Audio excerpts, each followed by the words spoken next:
নেশার দিকে দৌড়ায়, জিনা বেবিচার মদ গাঞ্জার দিকে কত যুবক দৌড়ায়।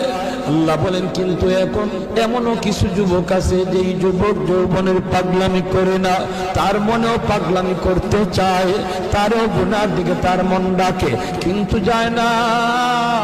আমি আল্লাহর ভয়ে যুবক গুনার দিকে যায় না, মসজিদে গিয়ে হাজির হয় না, পাক ভালোবাসা প্রেমের দিকে মন দেয় না। আমি আল্লাহর প্রেম অন্তরের ভিতরে জমায়া নেয়। ওই যুবকের সেজদা যখন জমিনে দেয়, তার সেজদার দিকে তাকাইলেও এই গুনাহগার জমিনের প্রতি আমার মায়া লেগে যায়। ওয়াল আতফালু রুদ্দা, আল্লাহ বলেন আরেকটা শ্রেণী হলো এই জমিনে কিছু শিশু বাচ্চা আছে যাদের কোনো গুনাহ নাই, ছোট ছোট বাচ্চাগুলি, এদের আমলনামা এখনো খোলা হয় নাই। যদি জমিনে আমি গজব দেই গুনাহগারের সাথে শিশু বাচ্চা